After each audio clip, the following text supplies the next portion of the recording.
Thank you very much, Your Excellency, the Vice President of the Republic of Ghana, Jane Nana Opoku-Agyeman, distinguished Ministers of State, distinguished staff of the Presidency, national executives of our party, family and friends of the newly sworn-in ministers. Exactly 2 weeks ago, I took the same solemn oath before the people of Ghana that was taken by others before me to assume the leadership of this country as president. During the campaign before the elections, I made a pact with the people of Ghana to nominate ministers to my government within 14 days of being sworn in, and I had every intention of keeping that promise. 14 days after I took the oath of office, which was yesterday, that promise stood fulfilled. I had presented to the Right Honorable Speaker of Parliament names of 23 sector ministers, 3 ministers of state, and 16 regional ministers for the approval of Parliament. So far, I've named 42 ministers of state and regional ministers to begin the urgent task of resetting our dear country, Ghana, which has suffered in recent years from severe crisis in many sectors.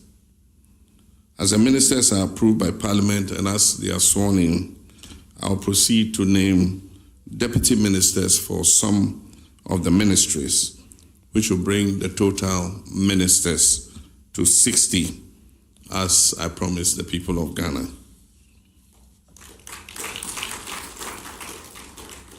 This will make this government Ghana's leanest and I believe most efficient government ever in history. I've just sworn you in the first 6 ministers who are responsible for perhaps the most critical sectors of our national life, especially economy and the energy sector. In economy, the people of Ghana are looking up to you, Dr. Forson, to reduce inflation and make life more affordable, reduce the cost of living.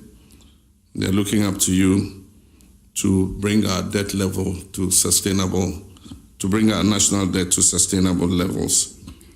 They're looking to you to stabilize our currency, and they're looking to you to rein in the deficit so that we can achieve macroeconomic stability. To you, the Honorable Minister of Energy, Mr. John Ablai Jinapon, Ghanaians are looking for stable and efficient power supply. They are looking to you to accelerate our upstream and downstream petroleum sectors in order that Ghanaians can reap the benefit of the potential that God has given us. They're also looking to you to manage the energy sector debt and be able to remove it as an albatross around the neck of our economy. To you, Mr. Eric Opoku-Agyeman, Ghanaians are looking for food security, and they're looking for cheap and affordable food to fill their stomachs. To you, Mr. Govans Abuja, you probably have one of the most difficult jobs. Everybody in Ghana is complaining about bad roads. You have the duty not only to maintain existing roads, but to provide new roads for smooth transportation. And probably one of the most difficult and complex sectors, and that is education. The Honorable Haruna Idrisu is supposed to work for the people of Ghana to ensure quality education and to ensure that we equip our young people with the skills that they need to go into the world of work. And one of your first responsibilities will be to superintend the National Review Conference on Education, to bring stakeholders together to dialogue on how to improve our educational outcomes. Attorney General will be required to reform our justice system to make it fair and transparent to all Ghanaians. You'll also be responsible for holding people accountable and making sure that the sword of justice goes after people who have misappropriated the resources of Ghanaians. One of the major tasks you would have to undertake is to shepherd the National Constitutional Validation Conference in order that we can begin amendment of our Constitution to make it a living document for the future. Ladies and gentlemen, long before the elections, we were aware of the parlous state of our economy, and we made specific pledges to address same. The energy sector is also riddled with many hydra-headed problems, threatening its very survival. Already we've been at work since my first day in office to tackle these problems. Indeed, you elected us to confront and resolve such challenges. As you may all be aware, the previous government did not work to ensure the smooth running of the energy sector by neglecting to arrange enough fuel to power our thermal plants. This was important because of the known scheduled maintenance work that was to take place on the West African gas pipeline, which is responsible for bringing in significant gas for the thermal plants that we have in our Eastern Enclave.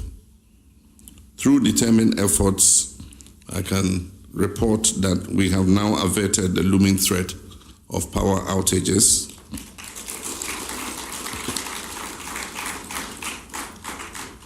And began delivering fuel to the thermal plants in the east in advance of the shutdown of the West African gas pipeline.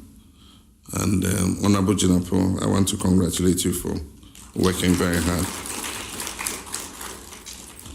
Similar timely interventions have been necessary in areas such as education, where an acute food shortage was a major problem when schools were ordered to reopen on 3rd January.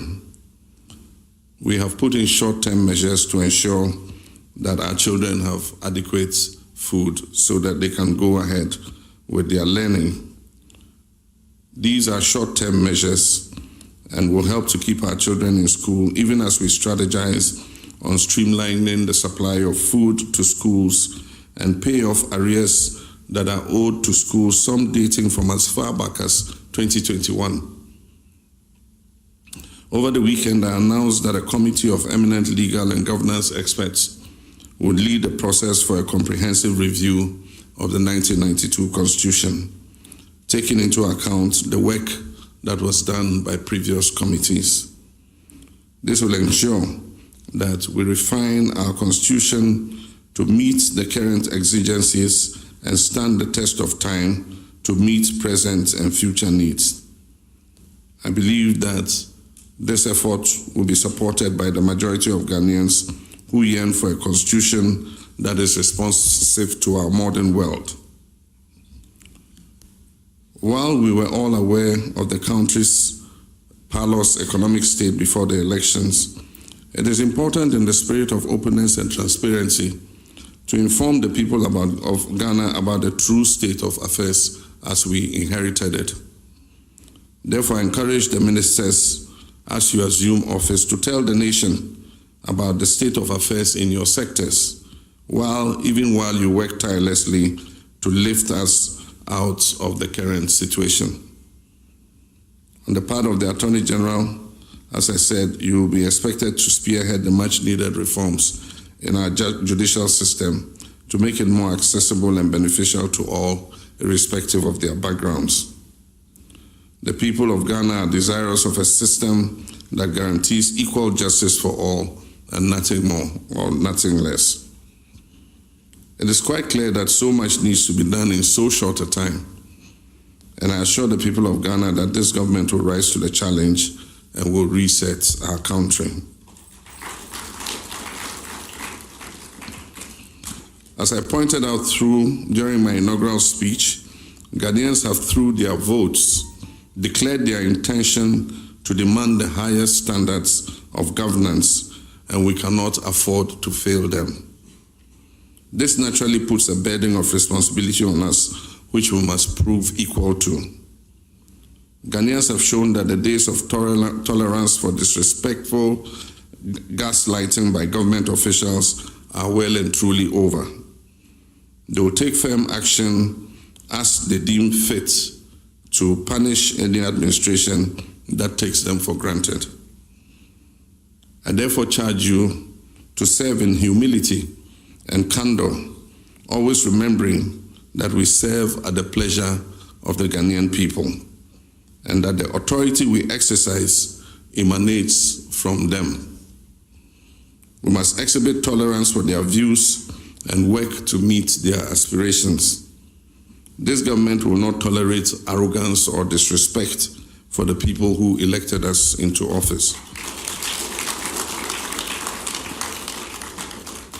Modesty and prudence must be the guiding principle upon which you, myself, and our Vice President fashion our governance.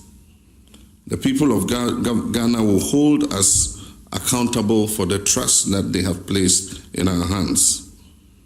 It cannot be business as usual. We must be transparent and fair in all our dealings. The anti-corruption institutions will be empowered to investigate and deal with any appointee who falls foul of the law. I expect all of you to begin the process of declaring your assets. The Chief of Staff will announce the cutoff date by which time all eligible appointees should have deposited their assets declaration forms with the Auditor General. I wish all of you good luck in your duties, and I pledge to work with you and give you the needed support, myself and Nana Jane, in the interest of working for the Ghanaian people. I thank you, and may God bless you.